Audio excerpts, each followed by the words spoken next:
Thank you, choir. Muito obrigado, coro. Obrigado, presidente Oaks.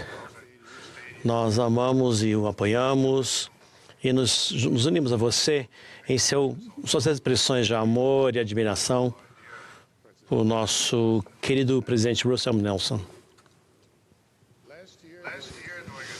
No ano passado, durante uma viagem à Europa, eu visitei meu antigo local de trabalho, a companhia aérea alemã Lufthansa, no aeroporto de Frankfurt.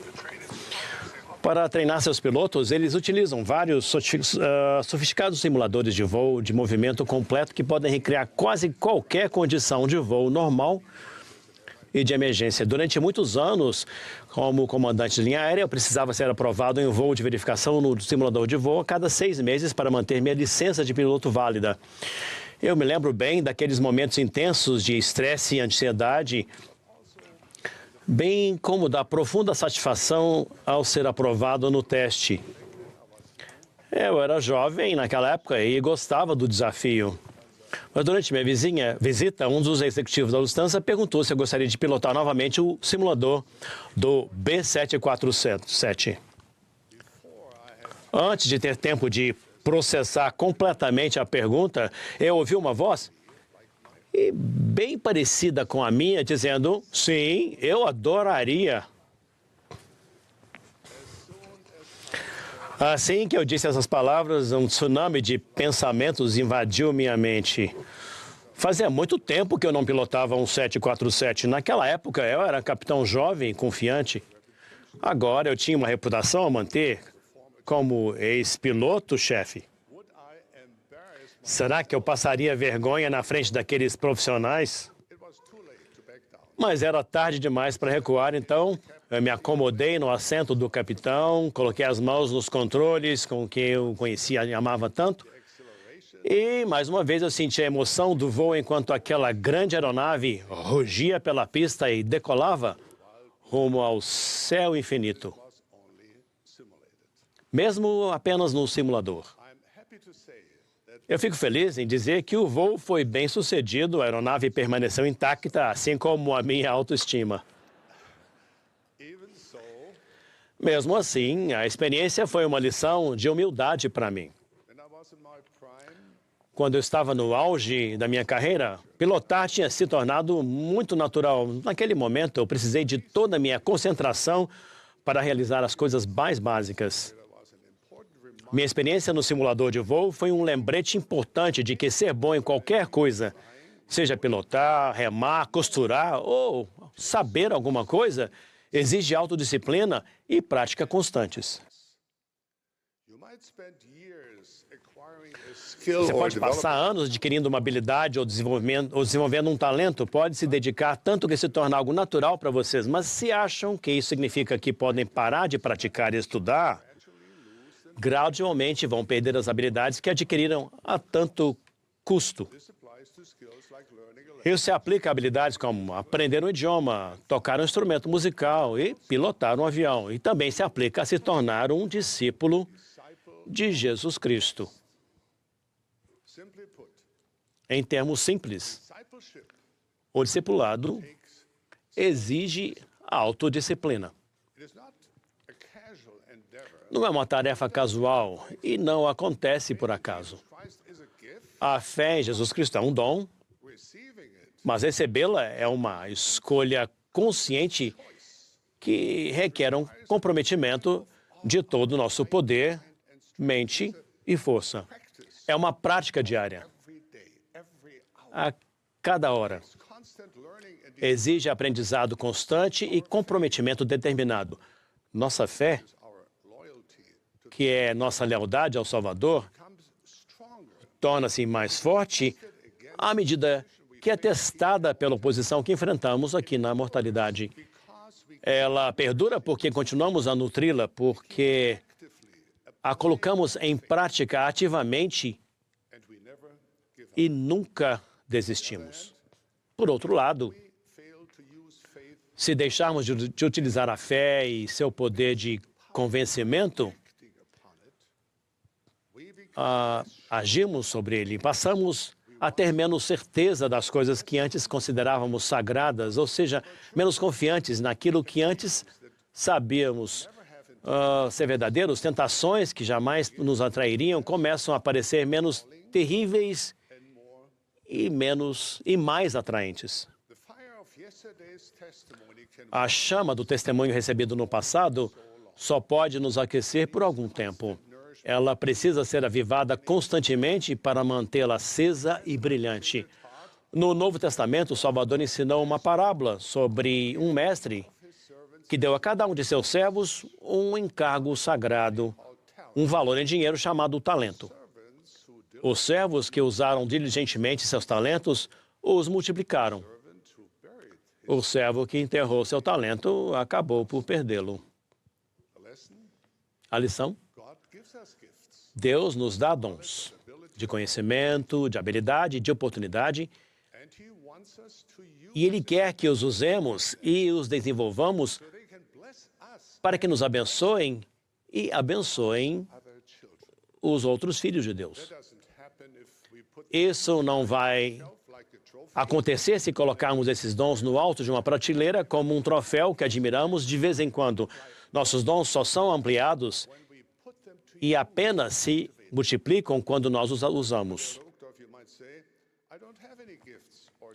Mas talvez alguém diga, Elder Doctor, eu não tenho dons ou talentos, pelo menos nenhum que seja tão valioso. Talvez olhem para outras pessoas cujos dons são evidentes e impressionantes e se sintam bastante comuns em relação aos outros. Podem supor que na existência pré-mortal, no dia do grande banquete de dons e talentos, seu prato parecia extremamente vazio, especialmente se comparado aos pratos fartos e abundantes de outros. Como eu gostaria de poder abraçá-los e ajudá-los a compreender esta grande verdade. Vocês são abençoados seres de luz, filhos espirituais de um Deus infinito, e carregam dentro de si um potencial que vai além do que podem imaginar. Como poetas já observaram, vocês vêm à Terra trazendo nuvens de glória. A história de sua origem é divina, assim como é seu destino. Vocês saíram do céu para vir aqui, mas os céus jamais os abandonou. Vocês estão longe de ser comuns, vocês têm muitos dons. Em Doutrina e Convênios, Deus declarou, há muitos dons e cada homem é dado um dom pelo Espírito de Deus. A alguns é dado um, a outros é dado outro, para que desse modo todos sejam beneficiados. Alguns de nossos dons estão listados nas Escrituras. Muitos não estão. Como o profeta Moroni exortou, não negueis os dons de Deus, pois eles são muitos e eles vêm do mesmo Deus. Eles podem se manifestar de diversas maneiras, mas é o mesmo Deus que opera tudo em tudo. Talvez seja verdade que nossos dons espirituais nem sempre chamem a atenção. Isso não significa que sejam menos importantes. Eu gostaria de compartilhar com vocês alguns dons espirituais que notei em membros da igreja, em tantos membros da igreja, no mundo todo. Reflitam se vocês foram abençoados com um ou mais destes dons, como demonstrar compaixão. Notar pessoas que passam despercebidas. Encontrar motivos para ser alegre. Ser um pacificador. Notar pequenos milagres.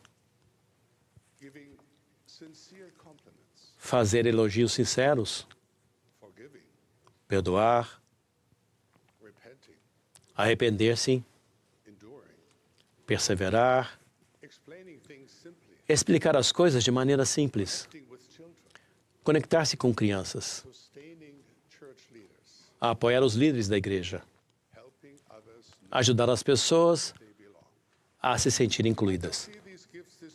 Talvez não veja esses dons sendo apresentados no show de talentos da ala, mas espero que possam ver como eles são preciosos para a obra do Senhor e como vocês podem ter tocado,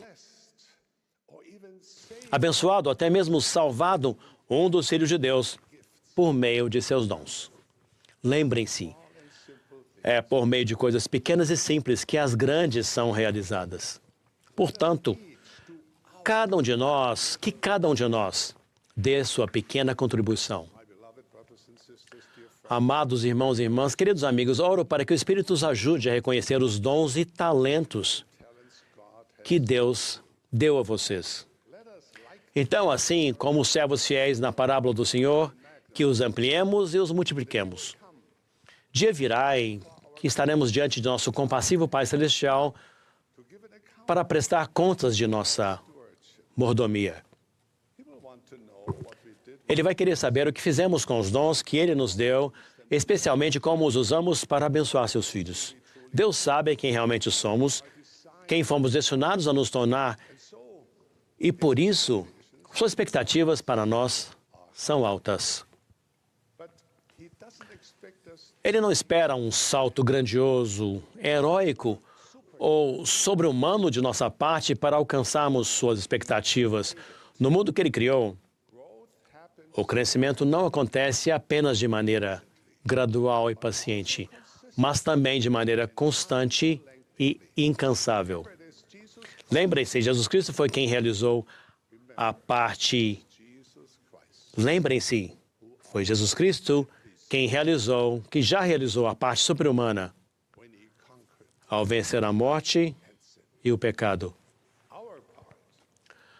Nossa parte é seguir a Jesus Cristo. É nossa parte nos afastar do pecado, voltar-nos para o Salvador e andar em seus caminhos, um passo de cada vez. Se assim fizermos, com diligência e fidelidade, vamos com os desejos do nosso coração, por fim, vamos nos livrar das correntes das imperfeições e falhas e, pouco a pouco, seremos refinados até o dia perfeito, em que seremos aperfeiçoados em Cristo. As bênçãos estão ao nosso alcance, as promessas foram feitas, a porta está completamente aberta. É nossa escolha entrar e começar. O início pode ser pequeno, mas está tudo certo. Onde a fé é fraca, comece com a esperança em Cristo Jesus e em seu poder de limpar e purificar e o desejo de seguir a Ele.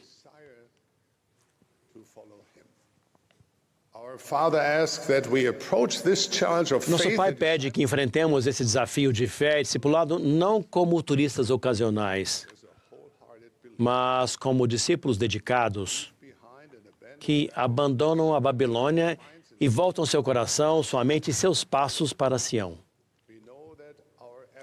Sabemos que apenas nossos esforços não podem nos tornar celestiais, mas podem nos tornar leais e comprometidos a Jesus, o Cristo. E Ele pode nos tornar celestiais. Graças a nosso amado Salvador, não existe situação sem saída. Se colocarmos nossa fé e esperança nele, nossa vitória está garantida. Ele nos promete acesso à sua força, ao seu poder, à sua graça abundante. Passo a passo, pouco a pouco, vamos nos aproximar cada vez mais do grande e perfeito dia em que viveremos com Ele e com nossos entes queridos em glória eterna. Para chegarmos lá, precisamos fazer a nossa parte hoje e todos os dias. Somos gratos pelos passos que demos ontem, mas não paramos aí. Sabemos que ainda temos um longo caminho a percorrer, mas não deixamos que isso nos desanime. Essa é a essência de quem somos, como seguidores de Cristo. Exorto e abençoo cada membro da igreja e todos os que desejam a confiar no Salvador o suficiente para se empenhar paciente e diligentemente, fazendo sua parte de todo o seu coração. para que sua alegria seja completa e um dia receba tudo o que o Pai possui. Disso eu presto testemunho. Em nome de Jesus Cristo. Amém.